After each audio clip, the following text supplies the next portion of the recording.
So இந்திய தேசிய இயக்கமில் வந்து அடுத்த ஒரு யூனிட். இந்த யூனிட் வந்து பார்த்திங்கன்னா 4th யூனிட்டாக இருக்குது. Rise of nationalism and Indian national movement up to 1915. தேசியத்தின் எழுச்சி மற்றும் இந்திய தேசிய இயக்கம் 1915 வரை. ஸோ ஃபஸ்ட்டு நம்ம பார்க்க போகிறது அப்படின்னு பார்த்தீங்கன்னா ரைஸ் ஆஃப் நேஷ்னலிசம் தான் பார்க்க போகிறோம். தேசியத்தின் எழுச்சி. இது வந்து பார்த்திங்கன்னா எங்கே இந்த புக்கில் இருக்குது அப்படின்னு பார்த்தீங்கன்னா 12th புக்கில் இருக்குது. இந்தியாவில் தேசியத்தின் எழுச்சி, தீவிர தேசியவாதத்தின் எழுச்சியும் சுதேசி இயக்கமும் அப்படின்னு 12th புக்கில் இருக்குது. ஸோ அதனுடைய டாப்பிக்கில் தான் நம்ம வந்து இப்போ எக்ஸ்ப்ளனேஷன் கொடுக்க போகிறோம். ஸோ இதை பொறுத்த வரைக்கும் பார்த்தீங்கன்னா ஒரு கம்பைல் பண்ணியிருக்கோம். எல்லா இடத்துலையும் கொஞ்சம் கொஞ்சமாக பிக் பண்ணி இந்த டாப்பிக்கை கொடுத்துருப்பாங்க. ஸோ எது எப்படி கொடுத்தாலும் எக்ஸாமினேஷன் பாயிண்ட் ஆஃப் வியூவில் தான் இந்த டாப்பிக்கு போயிட்டுருக்கோம். ஸோ பிஃபோர் தட் நம்ம வந்து இந்த தேசியத்தில், இந்திய தேசியத்தில் எழுச்சி எப்படி ஏற்பட்டுச்சு, நேஷ்னலிசம், ரைஸ் ஆஃப் நேஷ்னலிசம் எப்படி வந்தது, என்ன பிரச்சனைகள், நிறைய பிரச்சனைகள் இருந்துச்சு. இப்போது 1915க்கு முன்னால் என்ன பிரச்சனை? ஸோ ஃபஸ்ட் நான் ஓரலாக சொல்லிடுறேன், அதுக்கப்புறம் இண்டிவிஜுவலாக சொல்லும் பொழுது உங்களுக்கு ரைட்டிங் கொடுக்குறேன். ஓகேங்களா? என்ன பிரச்சனைகள்? சேஞ்சஸ் இன் அக்ரேரியன் கண்டிஷன்ஸ், அதாவது வேளாண் துறையில் ஏற்பட்ட மாற்றங்கள் first problem. Import of British manufactures, ஆங்கிலேய உற்பத்தியாளர்களின் இறக்குமதி அடுத்த பிரச்சனை. மூணாவது பிரச்சனை என்ன அப்படின்னா ruin, ruin Indian handicrafts and the artisanal classes, அதாவது இந்திய கைவினை தொழில்களில் சீரழிவு. இந்திய கைவினை தொழில்களில் சீரழிவு ஏற்பட்டது. அதை விட பிரச்சனை அதிகமாக இருக்கிறது என்னென்னா அவுட் பிரேக் ஆஃப் ஃபெமினிஸ், பஞ்சங்கள். சரிங்களா? பஞ்சங்கள்லாம் பயங்கரம் வந்துடுச்சு. ஸோ இதெல்லாம் வந்து இதனால் காரணமாக தான் தேசியத்தின் எழுச்சி ஏற்படுது. அடுத்த ஒரு ப்ராப்ளம் என்னது? வெஸ்டர்ன் எஜுகேஷன் இருக்குது பார்த்தீங்களா, அது உள்ளே வந்துருச்சு. மேற்கத்திய கல்வி வந்து இங்கே அறிமுகப்படுத்திட்டாங்க. நவீன இந்தியாவின் படித்த வகுப்பினர்கள் வந்து நவீன இந்தியாவை விரும்பினாங்க. அதே போல் காங்கிரஸ் இல்லையா, இந்திய தேசிய காங்கிரஸ்க்கு முந்தைய இயக்கங்கள்லாம் இந்தியாவில் வந்து தேசியத்தின் எழுச்சியை உருவாக்கிட்டாங்க. இது மட்டும் இல்லாமல் இந்தியாவில் வந்து பயங்கரமாக ஒன்று நடக்குது. என்னது? The political and economic centralisation of India. என்ன நடக்குதுங்க? எக்ஸ்ப்ளாய்டேஷன்லாம் நடத்துறது, சுரண்டுதல், அதை கட்டுப்படுத்துதல், இது மாதிரி வேலையெல்லாம் ஆங்கிலேயர்கள் நம்ம மேலே திணிக்கிறாங்க. அதே மாதிரி நிறைய தேசிய இயக்கங்கள் நம்மளுடைய தேசிய உணர்வை வளர்த்துட்டே வந்தாங்க.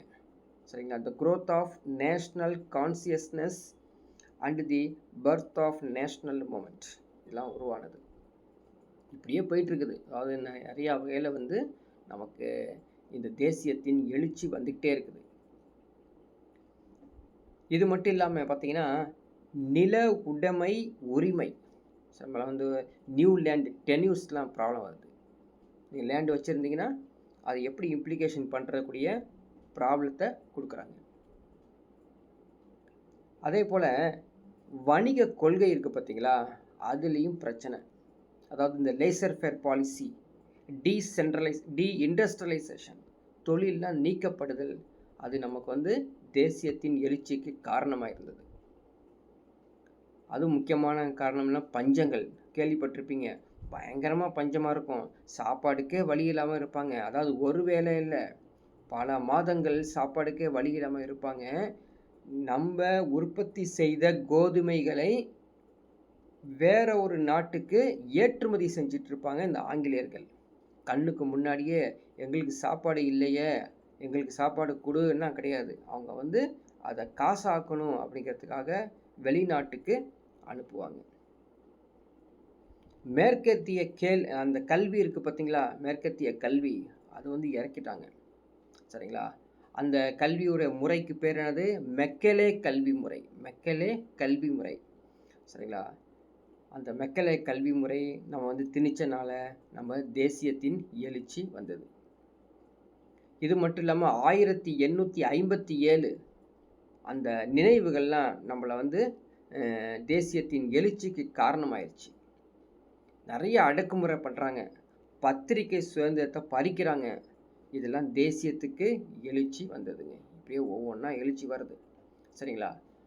இப்படி வர்றதுல வந்து நம்ம பேசணும் பார்த்தீங்களா, என்னென்ன எழுச்சின்னு. அதில் அந்த ஒரு முக்கியமான எழுச்சி வந்ததுக்கான காரணத்தை பார்த்தோம். அந்த காரணத்தை இப்போ விரிவாக பார்க்க போகிறோம். சரிங்களா? என்ன பண்ணாங்க அப்படின்னு பார்க்கலாமா? புதிய நில உடைமை. சரிங்களா? இதுதான் பிரச்சனையே.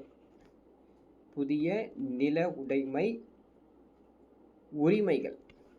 சரிங்களா?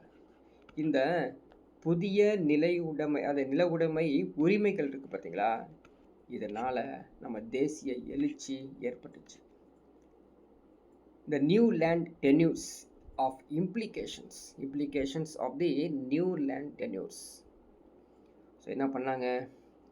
ஸோ முன்னாடி என்ன பண்ணாங்க ஆங்கிலேயர்கள்? பாரம்பரியமாக ஒரு விவசாய அமைப்பு உருவாக்கி கிராம மக்கள் பெரும்பாலும் தங்கள் நுகர்வுக்காக உற்பத்தி செஞ்சன. என்ன நடக்குது பாருங்கள். பிஃபோர் அது ப்ரீ பிரிட்டிஷ் எராவில் என்ன பண்ணுறாங்க, அது பிரிட்டிஷ் வந்து வரத்துக்கு முன்னாடி என்ன பண்ணாங்க, விவசாயிகள் தங்கள் நுகர்வுக்காக உற்பத்தி செஞ்சாங்க. அதனால் கேள்விப்பட்டிருப்பீங்க எல்லாம். என்னன்னு பார்த்தீங்கன்னா, இப்போ கூட நிலக்கடலை உற்பத்தி செய்வாங்க. அந்த உற்பத்தி செய்யும்போது அவங்களே ஒரு மூட்டை 2 மூட்டை 5 மூட்டை 10 மூட்டை வச்சுக்குவாங்க. நெல்லும் அப்படி தான், கோதுமை அப்படி தான், கரும்பு அப்படி தான், எல்லாம் அவங்களே வச்சுக்குவாங்க. எங்களுக்கு வேணுங்க. ஸோ நெல்லுன்னு சொல்லி தனியாக குடோனே வச்சுருப்பாங்க. இன்னும் விவசாயிகள் இன்னும் வச்சுருக்காங்க கிராமத்து பக்கம். அவங்க வந்து தனியாக ஒரு சின்ன குடோன் மாதிரி வச்சுக்கிட்டு, இது வருஷம் முழுக்க நாங்கள் சாப்பிட்ணும், எதற்காக தான் இப்போ வந்து நாங்கள் ப்ரொடக்ஷன் பண்ணியிருக்கோம் அப்படிங்கிறது இன்னும் நடந்துட்டுருக்குது. இது யார்? பிரிட்டிஷ் ஏராவுக்கு முன்னாடி. ஆனால் பிரிட்டிஷ் வந்ததுக்கப்புறம் என்ன வந்தாங்க, பிரிட்டிஷ்காரங்க அந்த ஆங்கிலேயர்கள் அவங்களே குடியேற்றம் பண்ணிட்டாங்க. ஆங்கிலேய குடியேற்றங்கள் எப்படி அப்படின்னா, இப்போ நான் ஒரு 10 ஏக்கர் நிலம் வச்சுருக்கேன்னா, அந்த நிலத்தில் ஆங்கிலேயர்கள் வந்து உழுது அவங்களே உற்பத்தி செய்வாங்க. அப்போ நம்முடைய சுதந்திரத்தை பறிக்கிற மாதிரி இருக்கும். அந்த குடியேற்றங்கள் மட்டும் இல்லை, சந்தையும் உருவாக்குனாங்க, மார்க்கெட்டும் உருவாக்குனாங்க. அவங்களே வந்து ப்ரொடக்ஷன் பண்ணி அவங்களே எடுத்துகிட்டு போகிற மாதிரி. இப்போ new land settlement agricultural produce was ப்ரீடாமினென்ட்லி for the market. அப்போ என்னாச்சு, எனக்காக நான் உற்பத்தி பண்ணேன், என் வீட்டுக்காக நான் உற்பத்தி பண்ணேன், என் குடும்பத்துக்காக உற்பத்தி பண்ண போய் இன்னைக்கு மார்க்கெட் சம்பாதிக்கணும் அப்படிங்கிறதுக்காக நம்ம உற்பத்தி மாற்றுறோம். அப்போ என்ன ஆகும், நிறையா வணிக பயிர்களை உருவாக்குவாங்க. சரிங்களா? நிறையா வணிக பயிர்கள். ஸோ வணிக பயிர்கள் உருவாக்கணும் அப்படின்னா அதுலேருந்து நம்ம நல்லதும் இருக்குது, கெட்டதும் இருக்குது. சரிங்களா? கமர்ஷியல் கிராப்ஸ் உருவாக்கி இந்த ஆங்கிலேயர்கள் நம்ம மேலே திணிச்சாங்க.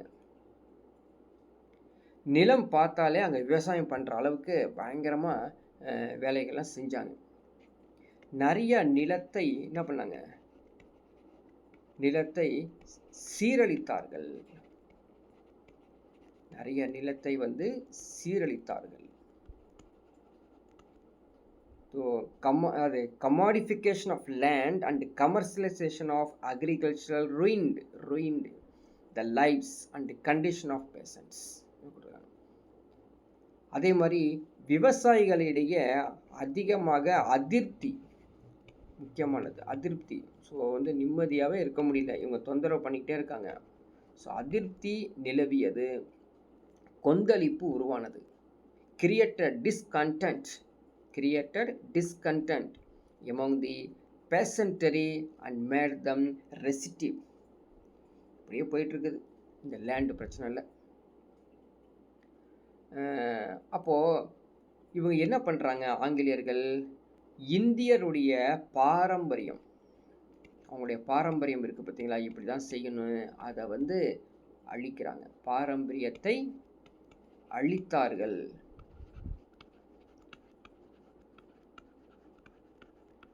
என்ன?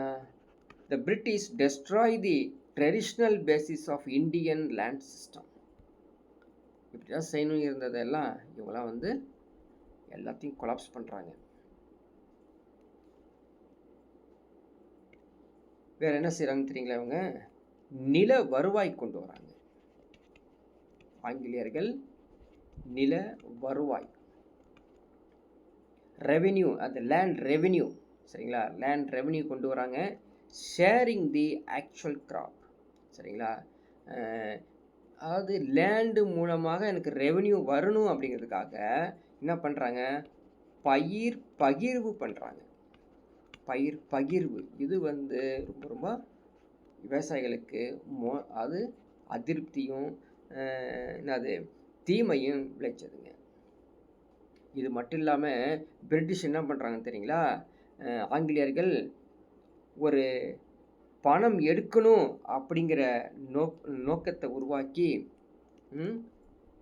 என்னாச்சு, பயிர்கள்லாம் தோல்வி ஆயிடுச்சு, அது வளராமல் போயிடுச்சு. ஏன்னா என்ன வளர்க்கணுமோ அதை வளர்க்காம வேற ஏதாவது வளர்த்துறது. பயிர்கள் தோல்வி, விலை வீழ்ச்சி, இதெல்லாம் வந்து அவங்களுடைய பிரச்சனைக்கு காரணம். அது மட்டும் இல்லாமல் வறட்சி, வெள்ளம், இது போல் இதுக்கெல்லாம் எல்லாத்தையும் ஃபேஸ் பண்ண நிலைமை பேஷண்ட்டுக்கு வந்துடுச்சு, அந்த விவசாயிகளுக்கு வந்துடுச்சு. Failure of crops, fall in price, drought and ஃப்ளட்ஸ்லாம் நடந்துச்சு. கடன், நிறைய கடன்கள் விவசாயத்துக்கு மேலே வந்துடுச்சுங்க. அந்த கடன் இருப்பதனால என்ன பண்ணாங்க, நிலம் இருக்குது பார்த்தீங்களா, நிலம் விற்பனை செய்துட்டாங்க. என்னப்பா என்னால் முடியல, நீயே வந்து இந்த நிலத்தை வச்சுக்கோ. நில உரிமையாளர்களுக்கு பணத்தை முன்பணமாக கொடுத்து நிலம் அள்ளிட்டு வாங்கி போயிட்டாங்க. ஏன்னா அவங்க வந்து அவங்க கமர்ஷியலாக பண்ணணும் இல்லையா. இன்னும் சில பேருக்கு என்ன பண்ணாங்க, சொத்துக்களை அபகரிச்சிட்டாங்க, சரிங்களா, சொத்துக்களைலாம் வந்து அபகரிச்சுட்டு அவங்கள நடுத்தருவில் நிற்க வச்சது தான் இந்த மோசமான நிலைமை. இதனால தான் இந்த தேசியத்தின் எழுச்சி உருவாகிறது. இது இல்லாமல் கிழக்கிந்தியா கம்பெனி இருக்காங்க இல்லையா, கிழக்கிந்தியா கம்பெனி அவங்க வந்து நிறைய மாடிஃபிகேஷன்லாம் கொண்டு வராங்க.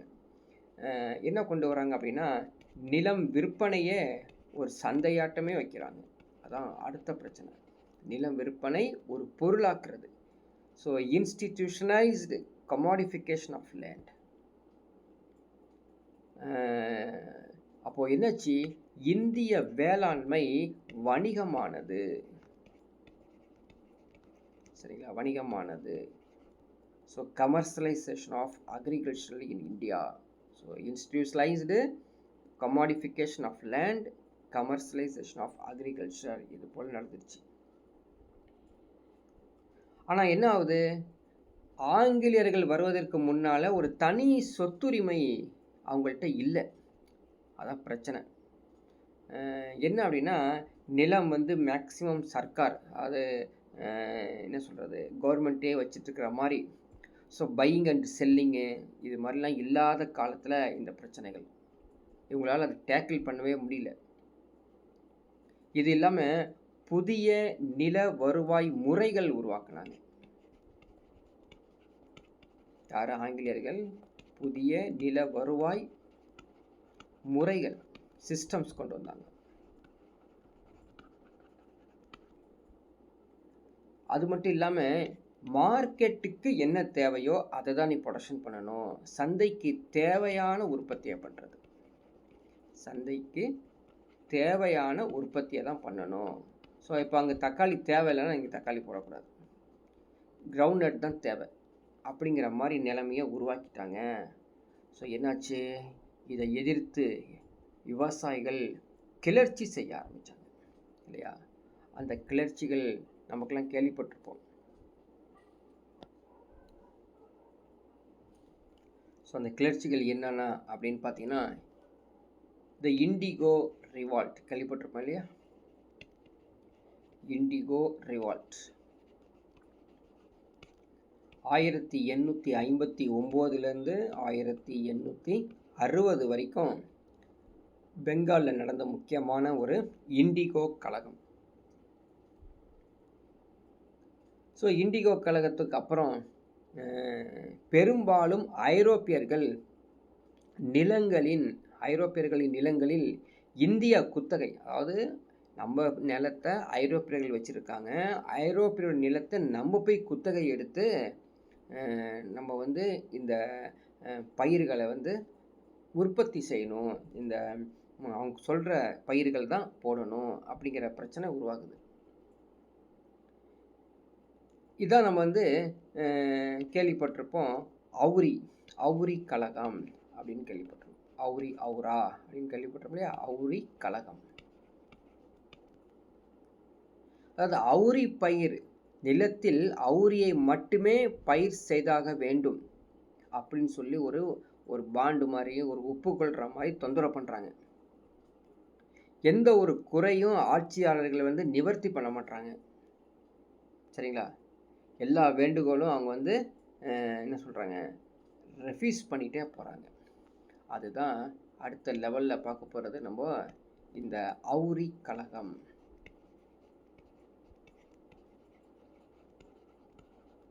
அவுரி கழகம், இண்டிகோ ரிவால்ட்.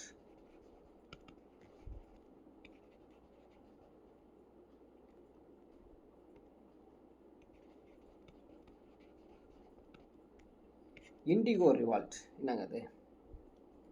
அதாவது வங்காளத்தில், பெங்கால் இருக்குங்களா, அந்த வங்காளத்தில் அவுரி சாகுபடியாளர்கள் இருக்காங்க.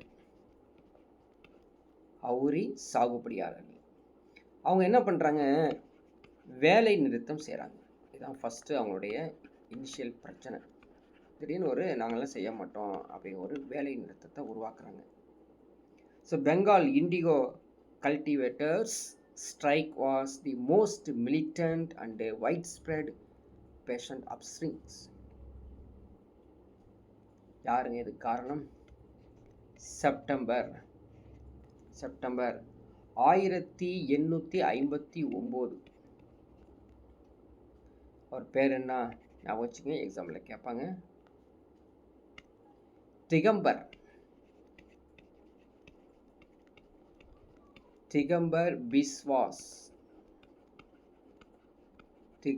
பிஸ்வாஸ் அண்டு பிஷ்ணு சரண் பிஸ்வாஸ் 2 பேரை இந்த அவுரா கழகத்துக்கு முக்கியமான. இந்த அவுரி கழகம் எந்த மாவட்டத்தில் நடந்ததுன்னு கேட்பாங்கப்பா. எந்த மாவட்டம்? எங்கே? பெங்கால் எந்த மாவட்டம்? நாதியா மாவட்டத்தில் இது நடந்திருக்குது, கழகங்கள் நடந்திருக்குது. இதனால ஐரோப்பிய பண்ணையாளர்கள் என்ன பண்ணுறாங்க, கடுமையாக இவங்களை அடக்குமுறை பண்ணுறாங்க. தொழிற்சாலைகள்லாம் எரிக்கப்பட்டு பயங்கரமாக கலவரம். நிலைமைகளை கட்டுப்படுத்தணும் அப்படின்னா உடனே அதாவது பிரிட்டிஷ் அரசாங்கம் என்ன பண்ணுவாங்க, 1859 நடந்தது, 1860 வரைக்கும் தொடர்ந்து இந்த நடந்து இதை கட்டுப்படுத்துறதுக்காக பிரிட்டிஷ் அரசாங்கம் செய்த வேலை என்ன அப்படின்னா, அவுரி ஆணையம் அப்படின்னு உருவாக்குனாங்க. அவுரி ஆணையம். ஸோ 1860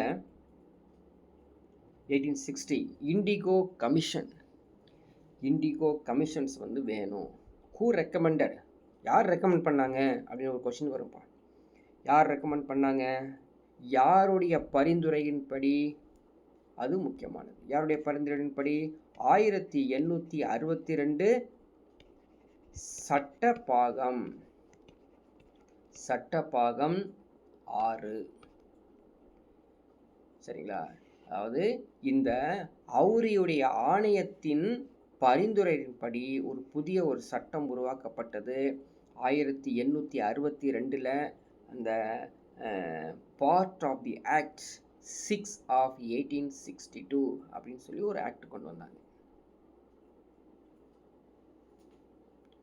இதை பற்றி ஒரு ஒரு பத்திரிக்கை இதை பற்றி சொல்லுது. அந்த காலத்தில் ஒரு பத்திரிக்கை செய்தித்தாள் இருந்தது, சரிங்களா? அது கேட்பாங்க. இந்த அவுரி கழகத்தை அந்த பத்திரிக்கை வந்து ஒரு லிட்ரேச்சராகவே கொடுத்துருக்காமா. அந்த பத்திரிக்கையுடைய பேர் என்ன அப்படின்னா இந்து தேசபக்தன். இந்து தேசபக்தன் அப்படிங்கிற ஒரு செய்தித்தாள் இந்த இண்டிகோ கலவரத்தை, அங்கிருந்த சாகுபடியாளர்களை பயங்கரமான துயரத்தில் அவங்க வந்து இருந்தாங்க அப்படின்னு சொல்லி அந்த இந்து தேசபக்தன் பத்திரிகை கூறப்படுகிறது. இன்னொரு பத்திரிகைன்னு சொல்கிறத விட ஒரு முக்கியமான ஆள் யார் அப்படின்னு பார்த்தீங்கன்னா தீனபந்து மித்ரா, வங்காளத்தில் இருந்தவர். இந்த அவுரி சாகுபடியாளரின் துயரங்களை மக்களிடையே ரீச் பண்ணணும், கவனத்தை செலுத்தணும் அப்படின்னு ஒரு நாடகம் நடத்தினாருங்க, ட்ராமா. அந்த நாடகத்தின் பெயர் கேட்பாங்க நீல் தர்பன். அந்த நாடகத்தின் பெயர் நீல் தர்பன், ஞாபகம் வச்சுக்கோங்க. ஸோ தீனபந்து மித்ரா தான் அந்த வங்காளத்தில் இருந்த அவுரி சாகுபடியாரின் துயரங்களை எடுத்து சொல்வதற்காக நீல் தர்பன் அப்படிங்கிற நாடகத்தை எழுதி அட்டென்ஷன் கொடுத்தார். Draw attentions of the people and the government towards the misery of indigo cultivators அப்படின்னு கொடுத்துருக்காங்க. ஸோ அதில் வந்து கலரில் எழுத நீங்கள் வந்து அதான் இம்பார்ட்டண்ட் அப்படிங்கிற மறந்துடாதீங்க. அடுத்த ஒரு கழகம் பாப்னா கழகம்.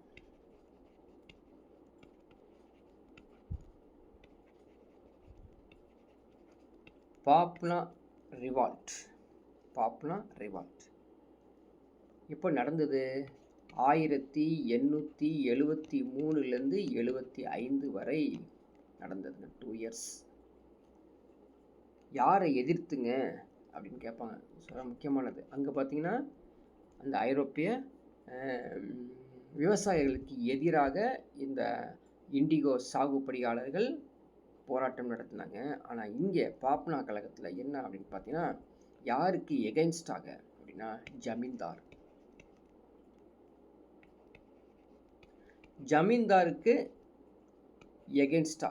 ஏன்னா ஜமீன்தார் விவசாயிகளை அடக்குமுறை பண்ணுறாருங்க. அந்த ஜமீன்தார் அடக்குமுறைக்கு எதிராக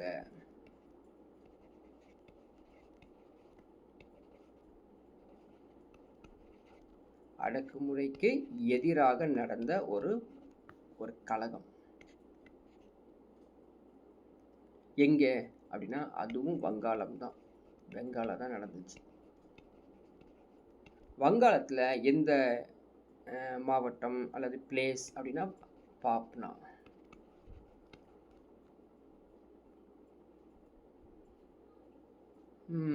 எங்கே பிளேஸ் பர்டிகுலராக அப்படின்னு பார்த்தீங்கன்னா யூசுப்சாகி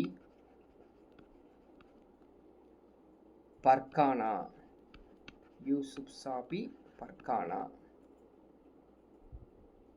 சரி பாருங்க, பிளேஸு பெங்காலில் பாப்னாவில் யூசுப்சாகி பர்கானா அப்படிங்கிறது ஒரு பிளேஸ். பாப்னாவில் ஒரு பிளேஸ். யாருங்க இவர் நடத்தினவர், இந்த போராட்டத்தை நடத்தினவர்? ஸோ நீங்கள் ப்ரீவியஸாக நீங்கள் பார்க்கும்போது புரியும். பாருங்கள், ப்ரீவியஸ் ஸ்லைடில் காமிக்கிறேன். யார் இந்த போராட்டம் நடத்தினார்கள் அப்படின்னா திகம்பரர் பிஸ்வாஸ், பிஷ்ணு சரண் பிஸ்வாஸ். இப்படிதான் ஞாபகம் வச்சுக்கணும். அப்படியே கம்பேரிட்டிவாக நீங்கள் வந்து இங்கே யார் நடத்தினா அப்படின்னு பார்த்தீங்கன்னா கேசப்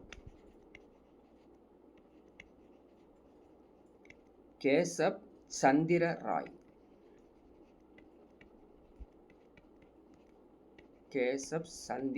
ராய்.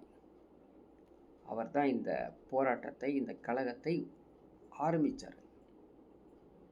அவங்க என்ன பண்ணாங்க? ஜமீன்தார்கள் சட்டத்திற்கு புறம்பாக வேலை செய்தார்கள், வற்புறுத்தி வரி வசூல் வாங்கினாங்க, கொஞ்சம் நெஞ்சம் இல்லை, அதிகப்படியான வரி வசூலையும் வாங்கினாங்க.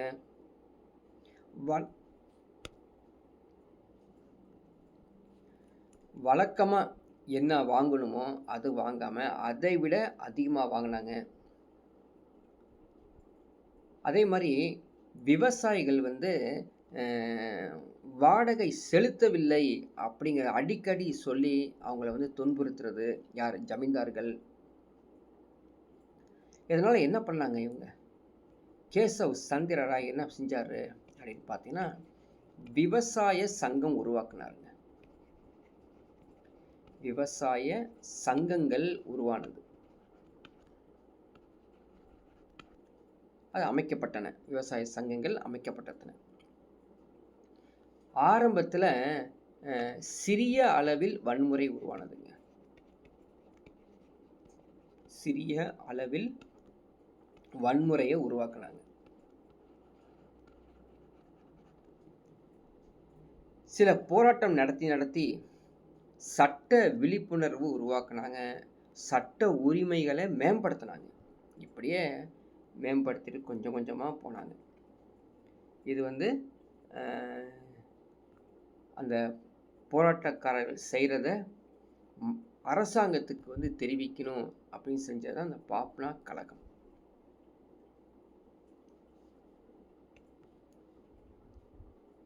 அடுத்த ஒரு கழகம் அப்படின்னு எடுத்துக்கிட்டா தக்கான கழகம்.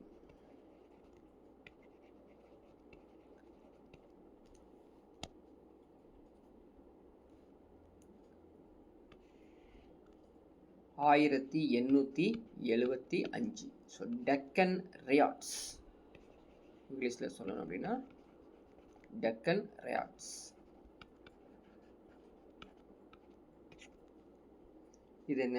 இது எப்போ நடந்தது? இது வந்து 1875 எங்கே? பூனாவில் நடந்த ஒரு பிரச்சனை, ஒரு கலகம். என்ன அது? அதிகப்படியான, கொஞ்சம் நெஞ்சலைங்க, அதிகப்படியான வட்டி வாங்கினாங்க. சரிங்களா? உள்ளூர் வட்டிக்காரர்கள்லாம் வந்து இந்த நிலங்களை அபகரித்து வட்டியும் அதிகப்படுத்தி அடக்குமுறையை வந்து பண்ணாங்க. அதை எதிர்த்து ஒரு புரட்சி உருவானதான் இந்த டெக்கன் ரியாட்ஸ். இதுக்கு எதிர்த்து எத்தனை கிராமங்கள் சேர்ந்தார்கள் அப்படின்னா, கிட்டத்தட்ட 33 கிராமங்கள் ஒன்று சேர்ந்து இதற்கு எதிர்த்து, அதாவது அந்த அடக்குமுறையை எதிர்த்து செய்தாங்க.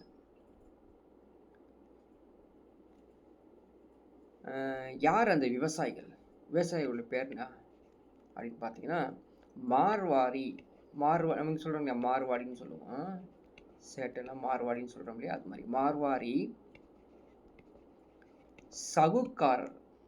சகுக்காரர்கள். சரிங்களா? மார்வாரி ஷவுகார்ஸ், மார்வாரி ஷவுகார்ஸ். ஆக்சுவலாக வந்து மார்வாரி ஷவுகார்ஸ் அப்படி தமிழில் கரெக்டாக சொல்லியிருக்காங்க. நீங்கள் வந்து மார்வாரி ஷவுகார்ஸ், நான் இங்கிலீஷில் ஷவுகார்ஸ் எழுதுகிறேன் பாருங்கள், என்ன மீனிங் சொல்லி பாருங்கள். ஹிந்தி தெரிஞ்சவங்களுக்கு தெரியும். ஷவுகார்ஸ்னால் என்ன? முதலாளிகள்னு அர்த்தம். சரிங்களா? விவசாயிகள் மார்வாரி சவுக்கார்களின் சொத்துக்களை கொள்ளையடித்தார்கள். சரிங்களா? அதாவது என்ன, இப்போது நான் ஒரு நிலம் வச்சுருந்தேன்னா நான் தான் வந்து சவுக்கார்னா யார்? முதலாளி.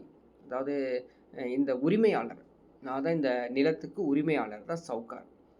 அந்த மார்வாரி சவுக்கார்லேருந்து நிலத்தை அப்படியே வந்து கொள்ளையடிக்கிறாங்க.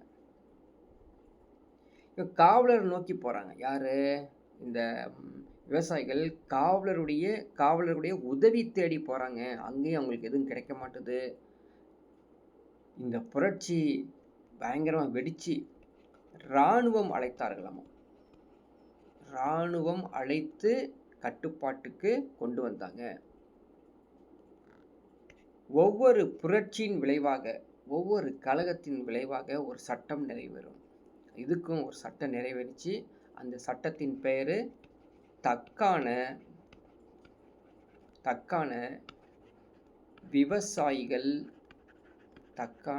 விவசாயிகள் மீட்பு சட்டம் உருவானது. இங்கிலீஷில் சொல்கிறேன், இங்கிலீஷில் கண்டிப்பாக தெரிஞ்சாகும். மீட்பு சட்டம் நிறைவேறியது. The Deccan agriculturalist relief act. Deccan agriculturalist relief act வந்து இம்ப்ளிமெண்ட் பண்ணாங்க. எப்பயுமே ஏதாவது ஒரு ஆக்ட் ரெடி பண்ணி அதுக்கப்புறம் சைலண்ட் ஆக்கிடுவாங்க. அடக்குமுறை. அடுத்தது நம்ம வந்து லைசஸ் ஃபேர் பாலிசி அப்படின்னு கேள்விப்பட்டிருப்போம் இல்லைங்களா? லைசர் ஃபேர் பாலிசி அண்ட் டீஇண்டஸ்ட்ரியலைசேஷன். தொழில் நீக்க செயல்பாடுகள். தொழில் நீக்க செயல்பாடுகள். ஸோ எழுதும் போதே உங்களுக்கு புரிஞ்சிருக்கும் என்ன தொழில் நீக்க செயல்பாடுகள்னால் என்ன அர்த்தம். நிறையா அது பேர் என்னது, தொழில் கைத்தொழில் மாதிரி செய்யக்கூடிய. இப்போ வந்து பார்த்திங்கன்னா எக்ஸாம்பிளுக்கு நம்ம வந்து கையில் போய் இல்லை மாடு வச்சு ப்ளஃப் பண்ணுவோம். ஆனால் இப்போ டிராக்டரை கொண்டு வராங்க இல்லையா? அது மாதிரி விவசாயத்துக்கு வந்து நிறையா டெக்னாலஜி கொண்டு வர்றது தான்.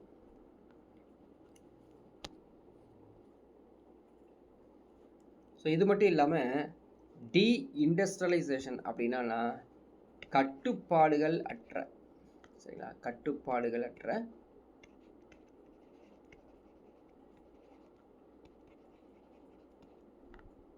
கட்டுப்பாடுகள் அற்ற வணிக கொள்கை. அது பெரும் பிரச்சனை. இது மாதிரி கொண்டு வந்த நாளையும் இந்த தேசியத்தின் எழுச்சி ஏற்பட்டது. அது என்ன நடந்தது, எப்படி இது நடந்தது அப்படிங்கிற பார்ப்போம்.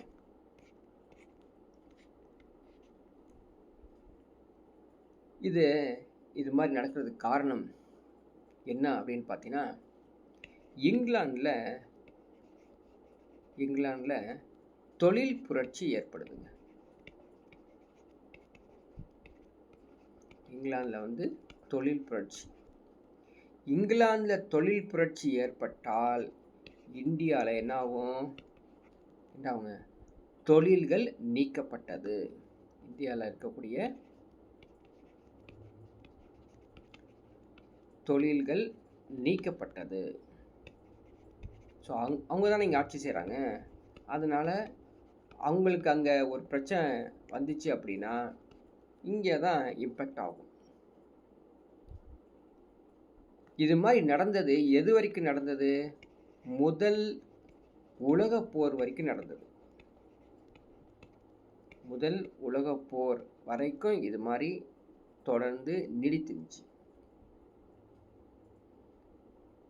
இது இல்லாமல் ஆங்கில அரசாங்கம் இந்த பாலிசி, அதாவது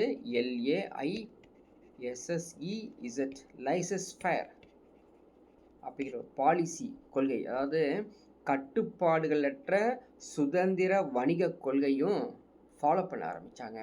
அதுவும் வந்து இந்த தேசியத்துக்கு எழுச்சி போராட்டம் வந்ததுக்கு முக்கியமான காரணம். அதே மாதிரி இங்கே இந்தியாவில் இருந்த கச்சா பொருட்கள்,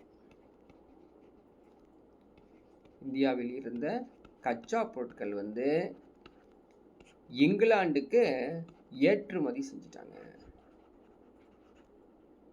இங்கே உற்பத்தி செய்யப்பட்ட பொருட்கள் அனைத்தும் இந்திய சந்தைக்கு, அதாவது என்ன பண்ணுறாங்க, இங்கே வந்து ரா மெட்டீரியல்ஸ், கச்சா பொருட்கள் அப்படிங்கிறது ஜென்ரலி என்னது ரா மெட்டீரியல்ஸ்னு சொல்லுவாங்க. ஸோ ரா மெட்டீரியல்ஸ்க்கு எக்ஸாம்பிள் எடுத்துக்கிட்டோம்னா, எக்ஸாம்பிளுக்கு ஒன்று காட்டன் எடுத்துக்கலாம். காட்டன், பருத்தி.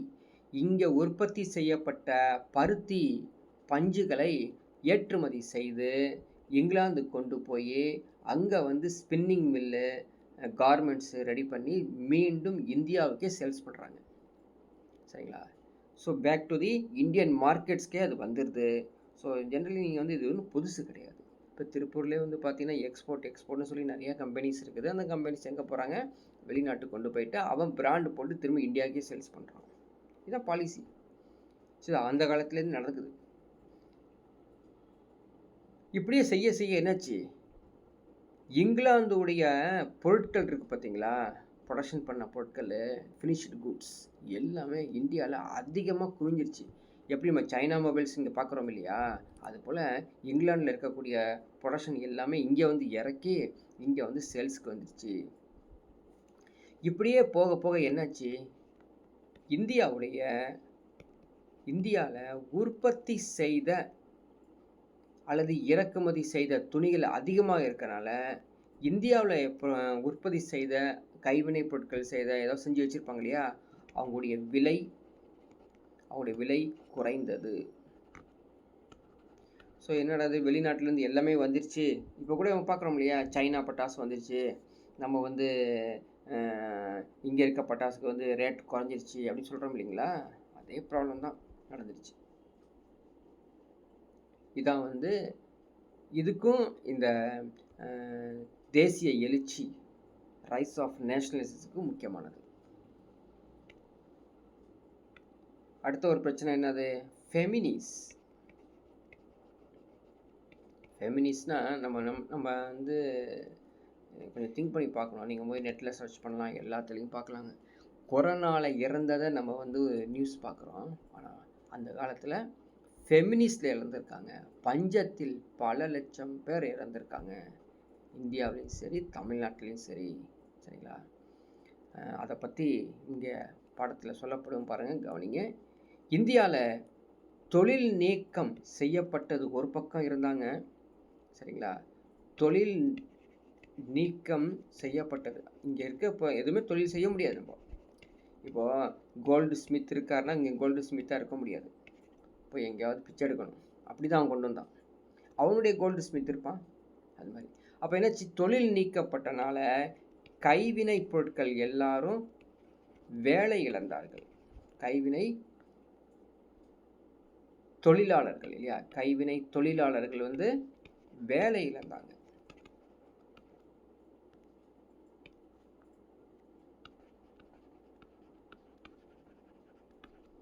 வேலையை வந்து இழந்துட்டாங்க, அவங்களுக்கு வேலை இல்லை. பஞ்சம் அதிகமாகிடுச்சு, மீண்டும் மீண்டும் தொடர்ந்து பஞ்சம் வந்துருச்சு. எப்போங்க இந்த பஞ்சங்கள் நடந்தது அப்படின்னு ஒரு டைம் ஃப்ரேம் கொடுக்குறாங்க. 1770 1900. இந்த இடைப்பட்ட காலத்தில் எத்தனை பேர் சாப்பாடுக்கு வழி இல்லாமல் இறந்துருக்காங்க பாருங்கள். 25 மில்லியன், எத்தனை பேர்னு எண்ணிக்கோ, 25 மில்லியன் மக்கள் உயிர் இழந்ததாக மதிப்பிடப்பட்டுள்ளது. 1891 1900 வரைக்கும் ஒரு கணக்கு எடுக்கிறாங்க. 19 மில்லியன் மக்கள், சரிங்களா, 19 மில்லியன் மக்கள் இறந்துட்டாங்க அப்படின்னு சொல்லி யார் சொல்கிறாங்க அப்படின்னா, அப்போதைக்கு இருந்த மெட்ராஸ் டைம்ஸ் பத்திரிகை. மெட்ராஸ் டைம்ஸ், இந்த மெட்ராஸ் டைம்ஸ் அப்படிங்கிற பத்திரிகையுடைய ஆசிரியர் பெயர் தெரிஞ்சு வச்சுக்கோங்க, வில்லியம், அவங்க ஆளுங்க அது, வில்லியம் டிக்பை. கேட்க போகிறாங்க, எங்கேயாவது நோட் பண்ணிக்க, வில்லியம் டிக்பை. சரியா, வில்லியம் டிக்பை இந்த மெட்ராஸ் டைம்ஸ்க்கான பத்திரிகை ஆசிரியர். அவர் குறிப்பிட்டிருக்காங்க, பட்டினியால் மக்கள் மடிந்து கொண்டிருந்த நிலையில் பல மில்லியன் டன் கோதுமையை இங்கிலாந்துக்கு இந்த ஆங்கில அரசாங்கம் ஏற்றுமதி செய்துட்டு இருந்துச்சாமா. நிறைய பேர் செத்ததெல்லாம் அவனுக்கு கண்ணுக்கு தெரியாது, அவன் ஏற்றுமதி மட்டும், காசு மட்டும் தான் வேணும், இதான் பார்த்தான். இதெல்லாம் வந்து தேசிய எழுச்சிக்கான காரணங்கள். ஓகேங்களா, ரைட். அடுத்த ஒரு காரணம் பார்க்கலாம்.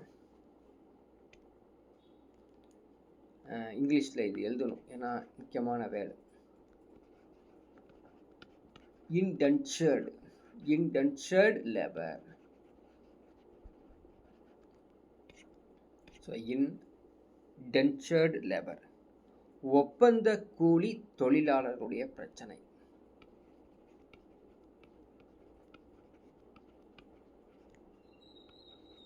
சரிங்களா, ஒப்பந்த கூலி தொழிலாளருடைய பிரச்சனை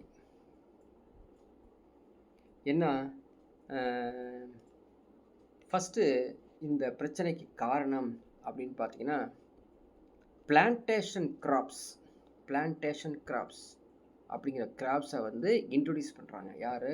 இந்த ஆங்கிலேயர்கள், ஐரோப்பியர்கள். அது பெருந்தோட்ட பயிர்கள் அப்படின்னு சொல்லுவாங்க.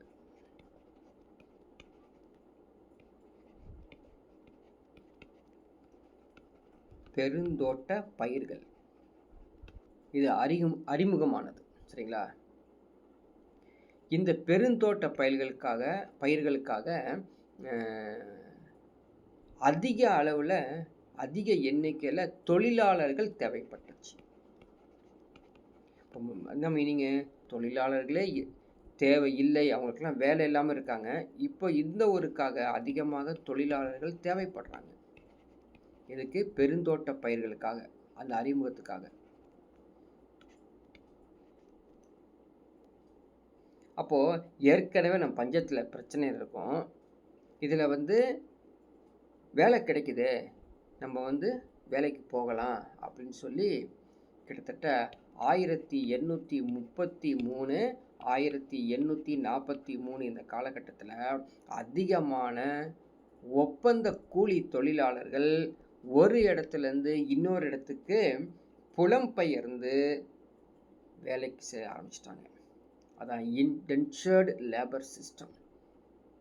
Because of outbreak of feminist 1833-1843 forced the people to leave for Ceylon. எங்கே போகிறாங்க? இலங்கைக்கு அனுப்புகிறாங்க. அங்கே இலங்கையில் போய் வேலை செய்வதற்காக அனுப்புகிறாங்க. இப்படியே போனவங்க என்னாச்சு ஒரு பக்கம். ஸோ தொழிலின் வேகமான வளர்ச்சியால் தொழிலாளர்களின் தேவை அதிகமாயிட்டே இருந்ததாமா. மீண்டும் 1846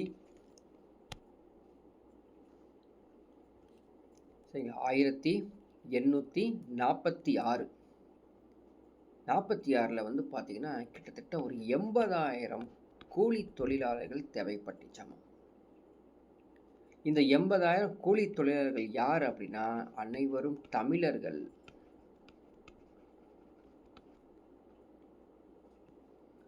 ஆயிரத்தி 1855 1,28,000 கூலி தொழிலாளர்கள் தேவைப்பட்டது.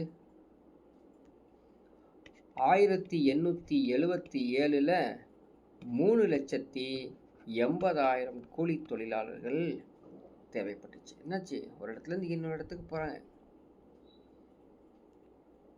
கிட்டத்தட்ட அவங்க கணக்கு சொல்லி பார்த்தீங்கன்னா 5 லட்சம் பேருங்க. 5 லட்சம் பேர் எங்கே போகிறாங்க? மொரிஷியஸ்க்கு போகிறாங்க. மொரிஷியஸ் அப்படிங்கிற நாட்டுக்கு போகிறாங்க. வேலை செய்கிறதுக்கு ஆள் இல்லை, வாங்கப்பா அப்படின்னு சொல்லி கூப்பிட்டு போகிறாங்க.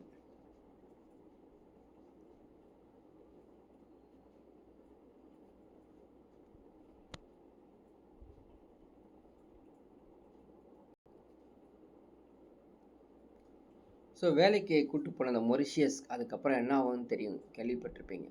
புக்கை முழுசாக படித்து பார்த்தீங்கன்னு தெரியும். நிறையா பேர் வேலையை இழக்கிறாங்க. சில பேர் கடல்லையே இறந்துடுறாங்க. சில பேர் கடல்லையே மூழ்கடிக்கப்படுறாங்க. ரிட்டன் வர முடியல. ஸோ இந்த 5 லட்சம் உடைய பேர்களை ரொம்ப ரொம்ப பரிதாப நிலைக்கு மாறிடுறாங்க. இது வரைக்கும் பார்த்தீங்கன்னா இந்த தேசியத்தின் எழுச்சியதுக்கான காரணங்களை பார்த்தோம். அடுத்த ஒரு முக்கியமான காரணம் நம்ம பார்க்க போகிறது கல்வி முறை. கல்வி முறையை நம்ம ஏற்கனவே பார்த்தோம். அதாவது ஆங்கிலேயர்கள் அவங்களுடைய கல்வி முறையும் கொண்டு வராங்க. பிஃபோர் தட் நம்ம என்ன பண்ணணும், ப்ரீ பிரிட்டிஷ் இந்தியா எப்படி இருந்துச்சு, ஆங்கிலேயருக்கு முந்தைய இந்தியாவின் கல்வி முறை எப்படி இருந்துன்னு சொன்னால் தான் அவங்க கொண்டு வந்தது என்ன பிரச்சனைன்னு தெரியும். இவங்க வரத்துக்கு முன்னாடி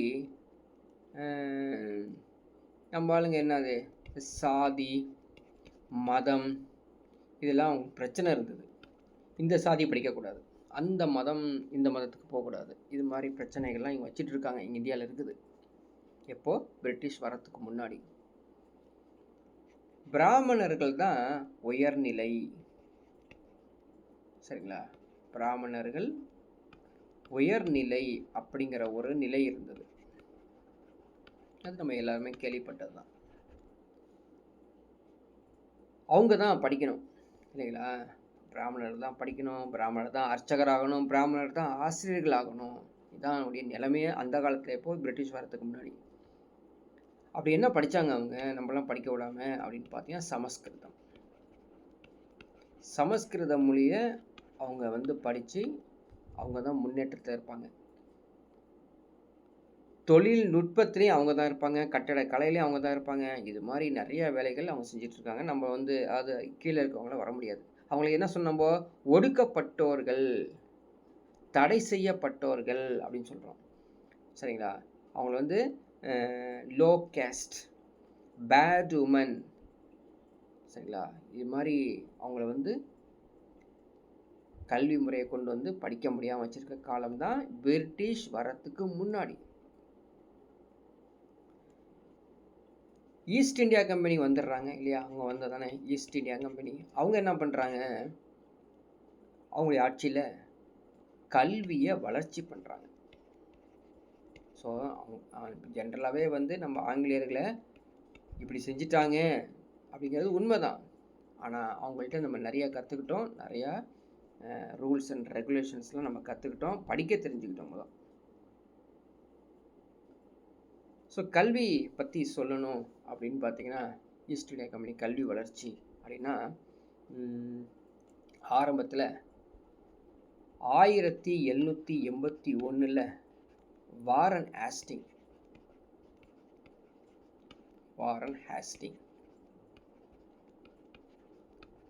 இவர் என்ன பண்ணியிருக்காரு அப்படின்னா, இவருடைய ஆதரவில் மதரசா உருவாயிருக்கு.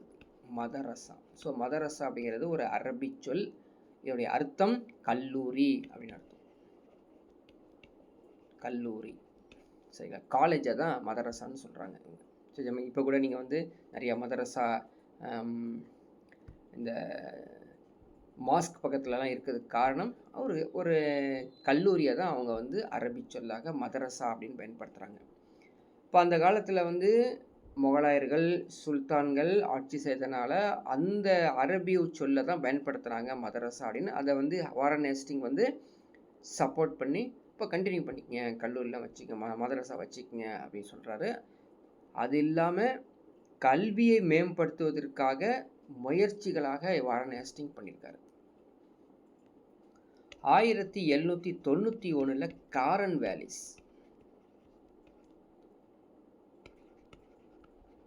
ஸோ இது வந்து ஒவ்வொரு லைன்ஸும் வந்து ஒவ்வொரு எக்ஸாமினேஷன் பாயிண்ட்டுன்னு வச்சு ஞாபகம் வச்சுக்கோங்க.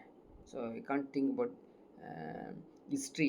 என்ன சார் ஹிஸ்ட்ரி கண்டினியூட்டி இல்லை அப்படி இப்படிலாம் ஒருத்தர் வந்து பேசுகிறாங்க. ஹிஸ்ட்ரி வந்து கண்டினியூட்டியே இல்லை, எப்படி படிக்கிறது? அதெல்லாம் தேவையில்லை. டைம்லைன் சார்ட் இருக்குது, என்ன நடந்துச்சுன்னு எழுதி வச்சுக்கோ, திருப்பி படி, எக்ஸாமில் கேட்பாங்க. ஸ்டேட்மெண்ட்டில் கேட்டாலும் சரி, மேட்ச் தி ஃபாலோயிங்கில் கேட்டாலும் சரி, நேரடியான கேள்வி கேட்டாலும் சொல்ல தெரியணும், அவ்வளோதான். எக்ஸாமில் பாஸ் ஆகணும், வேலை கிடச்சி போகணும், இதை பற்றி திங்க் பண்ணணும். ஹிஸ்ட்ரி வந்து வரிசையாக இருக்கா வரிசையாக இல்லையான்னு ஆராய்ச்சி பண்ணிட்டு இருந்தீங்கன்னா படிக்கிறது கஷ்டமாக தான் இருக்கும். ஸோ காரன் வேலிஸ் என்ன பண்ணுறாரு, பெனாரஸ் அப்படிங்கிற ஒரு பிளேஸில், பெனாரஸ் அப்படின்ல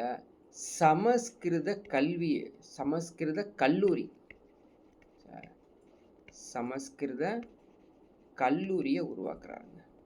இது ஒரு முக்கியமான நிகழ்வு தானே, நோட் பண்ணிக்கலாம்ல. 1791 இந்த காரன் வேலிஸ் எஸ்டாப்ளிஷ்ட் எ சான்ஸ்கிரிட் காலேஜ் இன் பெனாரஸ். 1813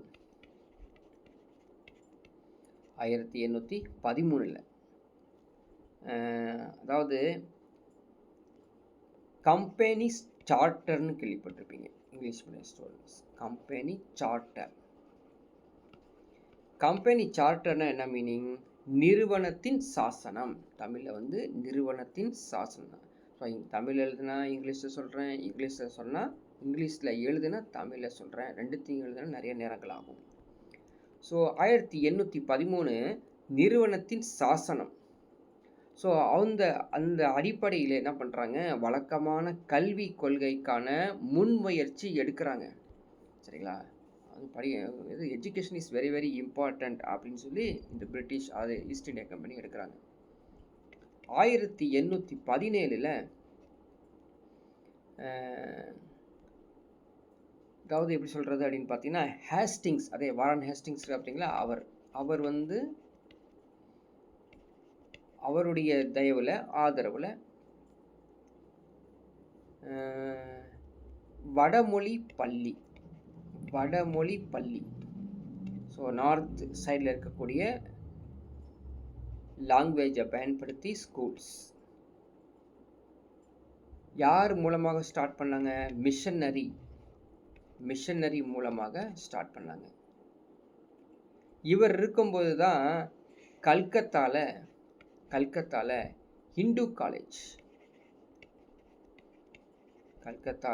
இந்து கல்லூரி உருவாக்கப்பட்டது. ஸோ எஜுகேஷன் டெவலப் ஆகிட்டு பாருங்க.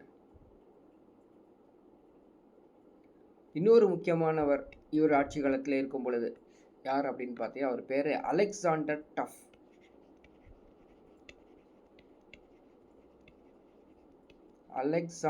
டஃப். இவர் எப்படிப்பட்டவர் அப்படின்னா, அதாவது கல்வியை வந்து ஊக்குவிக்கணும் இதே தான் அவருக்கு வந்து வேலையாகவே செஞ்சார். 1833 இதே சார்ட்டர் ஆக்ட். இந்த சார்ட்டர் ஆக்ட் குடிமக்களுக்கு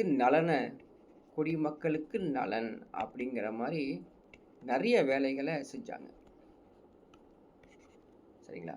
ஸோ இதெல்லாம் வந்து கல்வி வளர்ச்சிக்கான வேலையை செஞ்சது. வேற என்ன? 1835 மெக்கலே, சரிங்களா, மெக்கலே சட்ட உறுப்பினராக இந்தியாவுக்கு வந்தாருங்க. மெக்கலே சட்ட உறுப்பினராக இந்தியாவுக்கு வந்தார்.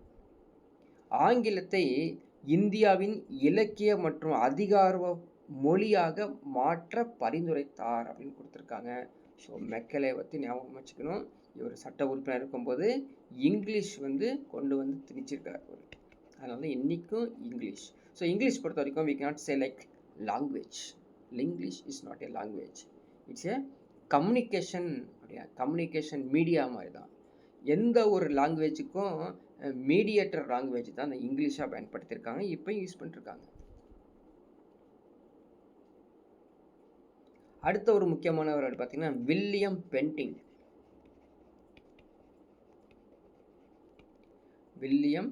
பென்டிங். இவர் என்ன பண்ணுறாரு? நிறைய ஸ்கூல்ஸு, காலேஜஸ்ஸு எல்லாமே வந்து இங்கிலீஷ் மீடியத்தில் உருவாக்குறாருங்க. சரிங்களா? 1835 அதே ஆண்டில் இந்த பெண்டிங் என்ன பண்ணுறாரு? மார்ச் மாதத்தில் வில்லியம் பெண்டிங் மார்ச் 1835 கல்கத்தால மருத்துவக் கல்லூரி, மறந்துடாதீங்க, கேட்பாங்க, இதெல்லாம் கேட்டிருக்காங்க, மாற்றி கேட்குறாங்க.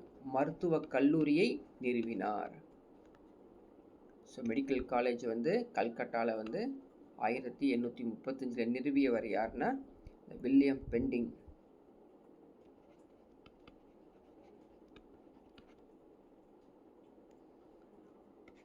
இந்த கல்லூரியில் இருக்கக்கூடிய மாணவர்கள்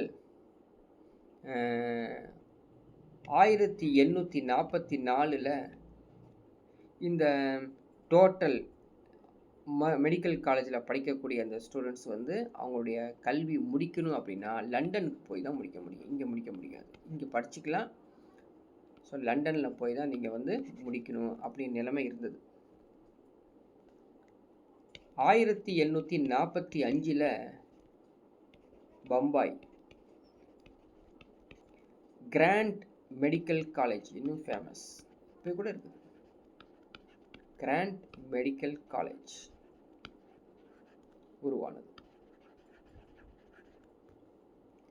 1847 ரூர்க்கி அப்படிங்கிற ஒரு பிளேஸ்,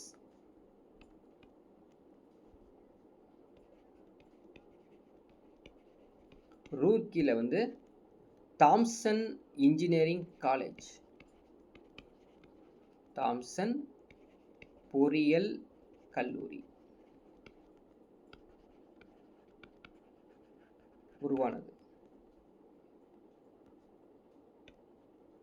1849 கல்கத்தால பெண்களுக்கான கல்வி, பெண்களுக்கான பள்ளி, ஸோ பெண்களுக்கான பள்ளியை உருவாக்குனாங்களாமா 1849.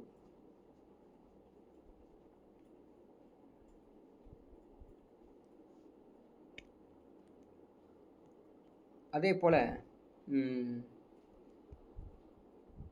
டல்ஹௌசி பிரபு இருந்தாலே அதை லார்ட் டல்ஹௌசி. அந்த டல்ஹௌசி வந்து கல்வியில் ஆர்வம் பெற்றவரமா. ஸோ படிக்க வைக்கிறதுல ரொம்ப ஆர்வம் உள்ளவர், கல்வியில் ஆர்வம் உள்ளவர் டல்ஹௌசி.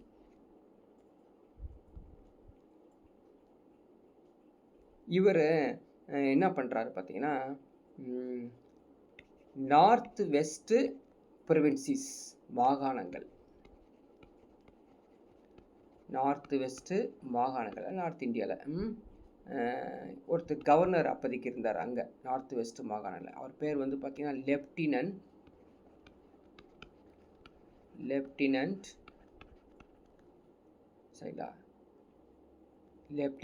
கவர்னர் ஜேம்ஸ்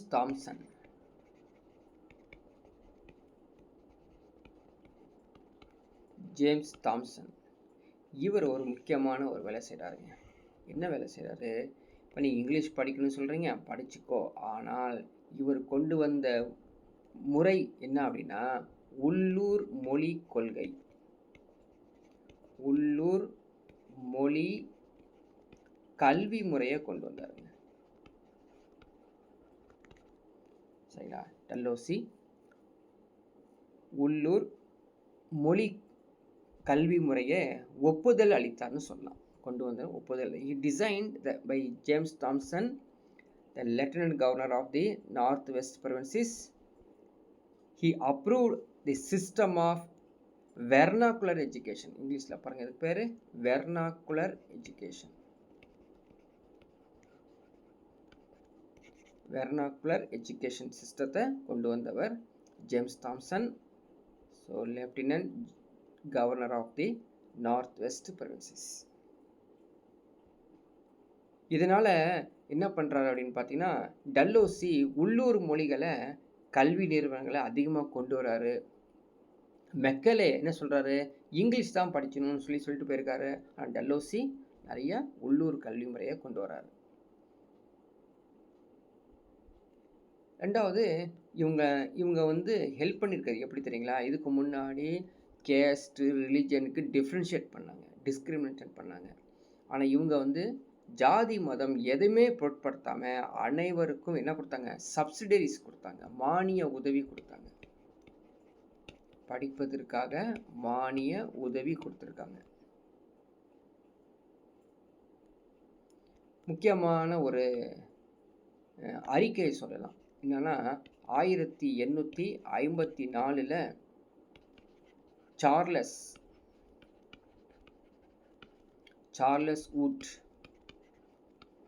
சார்லஸ் வூட்டின் கல்வி அறிக்கை ஃபேமஸ் ஆனது. சார்லஸ் வூட்டின் கல்வி அறிக்கை. The Educational Dispatch of the Charles Wood. Educational Dispatch of the Charles Wood 1854. இவர் விரிவான திட்டம் கொடுக்குறாருங்க. எப்படி கொடுக்குறாரு அப்படின்னா, பண்ணி ஜாயின் பண்ணின ஸ்கூலில் ஃபஸ்ட்டு முதன்மை, சரிங்களா, பிரைமரி, செகண்டரி, காலேஜ், புரியுதா? முதன்மை, இடைநிலை, கல்லூரி, இப்படி 3 விதமாக பிரிக்கிறார். இது வந்து ஒவ்வொரு மாகாணத்துக்கும் ஒரு யூனிவர்சிட்டியை கொண்டு வராருங்க. இந்த சிஸ்டத்தின் காரணமாகவே 1857 மெட்ராஸ்,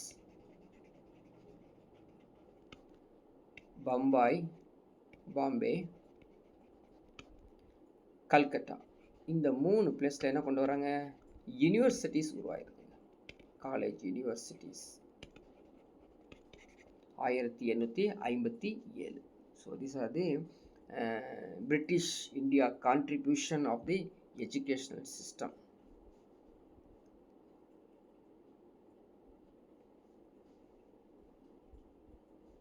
ஸோ இங்கே வந்து பார்த்திங்கன்னா நிறையா வந்து எஜுகேஷ்னல் ரிலேட்டடாக நிறையா பண்ணியிருக்காங்க. சரிங்களா? பொருளாதார நிர்வாகத்தில் மாற்றிருக்காங்க. மேற்கத்திய கல்வி வளர்ச்சி ஆணுச்சு ஆரம்பத்தில். அதுக்கப்புறம் நவீன சமூகமாக உருவானது. ஸோ இது மாதிரி நிறையா சிஸ்டம்ஸை வந்து இவங்க டெவலப் பண்ணியிருக்காங்க. ஸோ இது வந்து பார்த்திங்கன்னா பாசிட்டிவான நோக்கத்தில் இந்தியாவுடைய வளர்ச்சி, அது இந்திய தேசிய எழுச்சிக்கு முக்கியமான காரணமாக இருந்தது. இது மட்டும் இல்லாமல் நிறைய சீர்திருத்தங்கள் கொண்டு வந்திருக்காங்க. சோஷியல் அண்ட் ரிலிஜியஸ் ரீஃபார்ம்ஸ்லாம் வந்து இவங்க கொண்டு வந்திருக்காங்க. சரிங்களா? ஸோ அடுத்த ஒரு பிரச்சனை நம்ம வந்து ஃபஸ்ட்டு ஸ்டார்டிங்கில் சொல்லிட்டே வந்தோம். இந்திய தேசத்தின் வளர்ச்சிக்கு, அதாவது இந்திய தேசத்தின் எழுச்சிக்கு காரணம் வந்து 1857 நடந்த நினைவுகள் அப்படின்னு சொல்லி. அப்படின்னா நினைவுகள் அது மெமரிஸ் ஆஃப் 1857. என்ன அந்த நினைவு பார்க்கலாம். ஒரு பெரிய எழுச்சி ஏற்பட்டுச்சாமா, பேர் எழுச்சி. இந்த 1857 பேர் எழுச்சி. இந்த பேர் எழுச்சியின் காரணமாக தான் இந்திய தேசிய இயக்கம் உருவானது. சரிங்களா? அந்த Indian national movement dates it's birth from 1857 uprising. என்ன பண்ணாங்க? இந்த புரட்சியின் காரணமாக ஆங்கில இராணுவம் நிறைய அட்டூழியங்கள் செஞ்சுருக்காங்க. சரிங்களா? அதெல்லாம் வந்து பழி தீர்க்கப்படலை. இராணுவ சட்டம் கொண்டு வந்தாங்க. இராணுவ சட்டங்கள். ஸோ இராணுவ சட்டங்கள் தெரியும். எடுத்தனா அடித்தா மண்டையை உடைச்சி கையை காலை உடைச்சி சாகடிச்சிடுறது. இது மாதிரி தான் இருக்கும். அதே போல் சில சட்டங்கள் நிறைவேற்றப்படவில்லை. சட்டங்களை சொல்லுவாங்க, ஆனால் வந்து இம்ப்ளிமெண்ட் பண்ண மாட்டாங்க.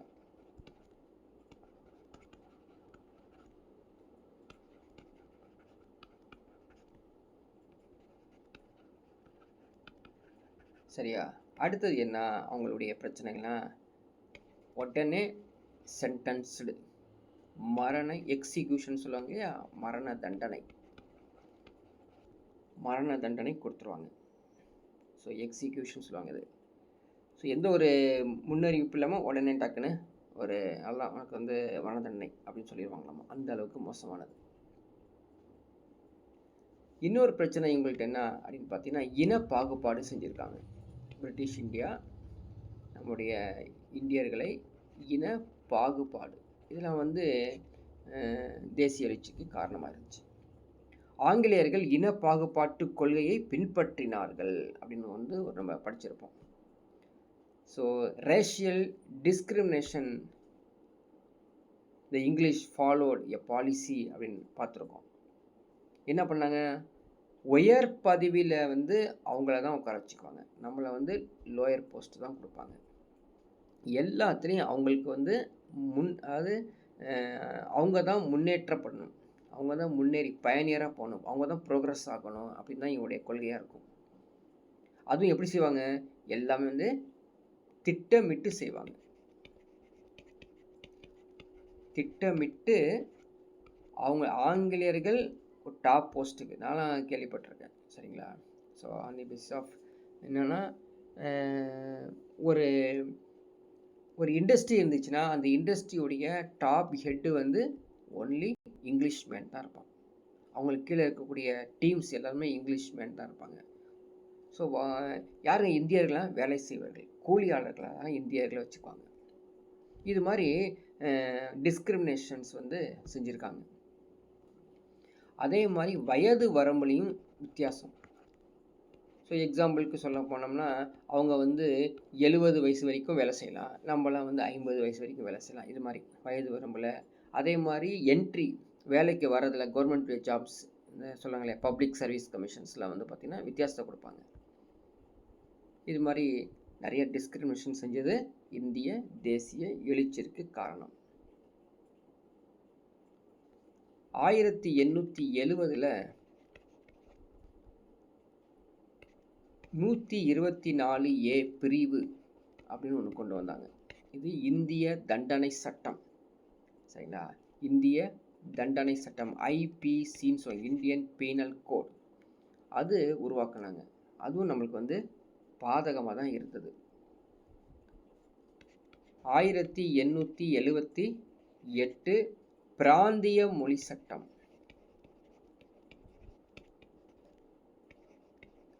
பிராந்திய மொழி சட்டம். ஸோ இந்த டைம் லைன் வந்து முக்கியமானது. நான் ஆரம்பத்திலே சொல்லியிருக்கேன்.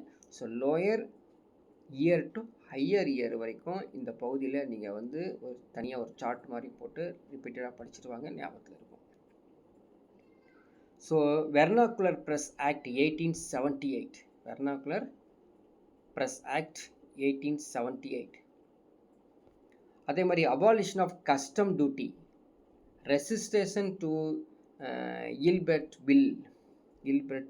ஸோ இல்பெர்ட் மசோதாவை வந்து ஃபாலோ பண்ண, அது ரிப்பன் அரசு பிரதிநிதியாக இருக்கும்போது இல்பெர்ட் மசோதாவை இந்திய நீதிபதிகள் ஐரோப்பியர்களை விசாரிக்க அதிகாரம் பெற்றனர். சரிங்களா? இதெல்லாம் வந்து கொஞ்சம் கொஞ்சம் திருத்தங்கள்லாம் செஞ்சு கொண்டு வந்தாங்க. இதுதான் வந்து கடைசி. அடுத்தது ஒன்று பார்த்தீங்கன்னா, அவங்கள வந்து பத்திரிகைகள் வந்து நிறைய பங்கு செஞ்சுருக்காங்க. இதில் அது தேசிய எழுச்சிக்கு பத்திரிகைகளின் பங்கு முக்கியமானது. So role of press very very important. So ப்ரெஸ்னால தான் என்ன கிடச்சிச்சு? தன்னாட்சி கிடச்சிச்சிங்க. வெளியில் மக்களிடையே ஒரு அவேர்னஸ் கொடுத்து தன்னாட்சி கிடைச்சது, மக்களாட்சி கிடைச்சது. தன்னாட்சி, மக்களாட்சி, குடியுரிமைகள், தொழில் மயமாதல்,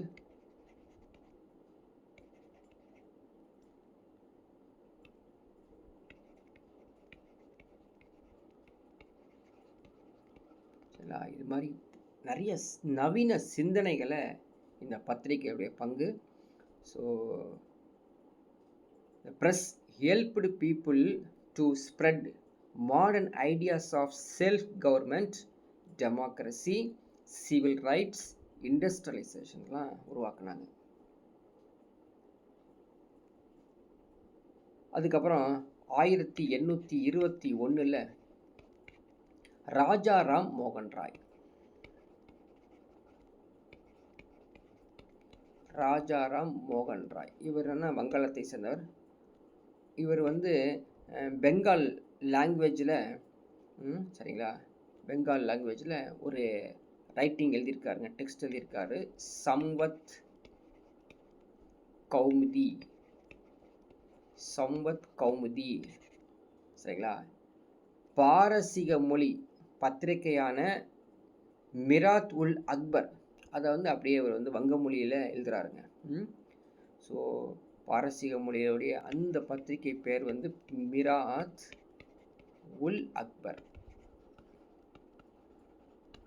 ஸோ பல விஷயங்களை வந்து மக்களிடையே அங்கே சொல்லப்பட்டுள்ளதை இவர் வந்து வங்க மொழியில் மாற்றி மக்களுக்கு கொடுக்குறாரு. வேற என்ன பத்திரிகைகள் பெயர்கள் அப்படின்னு பார்த்தீங்கன்னா, அமிர்த பஜார்,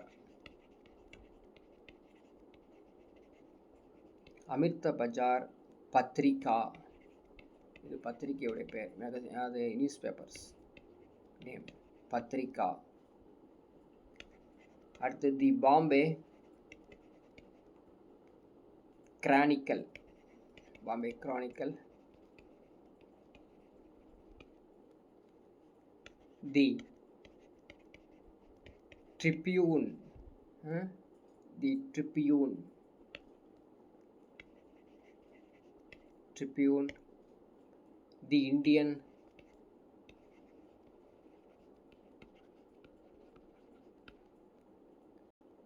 தி இண்டியன் மிரர் இல்லையா, தி இந்தியன் மிரர். தி இந்து, சுதேசமித்திரன், சுதேசமித்திரன். ஸோ நான் வந்து ஒரு ப்ளூவில் எழுதியிருக்கக்கூடிய இந்த பத்திரிக்கையுடைய நேம்லாம் நீங்கள் ஞாபகம் வச்சுக்கணும், சரிங்களா. ஸோ இதில் வந்து என்ன செஞ்சுருக்காங்க, தேசியத்தினுடைய எழுச்சி அப்படிங்கிறது காரணம் வந்து எல்லாமே எடுத்திருக்கோம். ஸோ இதை வந்து நீங்கள் சிறப்பாக படிங்க. ஸோ நம்ம பேசியிருக்கிறபடி நம்ம என்ன பேசியிருக்கோம், அடுத்த ஒரு கிளாஸில் வந்து இந்த அடுத்த ஒரு டாபிக் சொல்லியிருந்தோம் இல்லையா நம்ம, இதோடைய continuity topic. So rise of nationalism பார்த்தோம். அடுத்தது வந்து இவங்க 1915 வரைக்கும் எப்படி மாற்றங்கள் ஏற்பட்டது அப்படிங்கிறது அடுத்த ஒரு கிளாஸில் பார்க்கலாம்.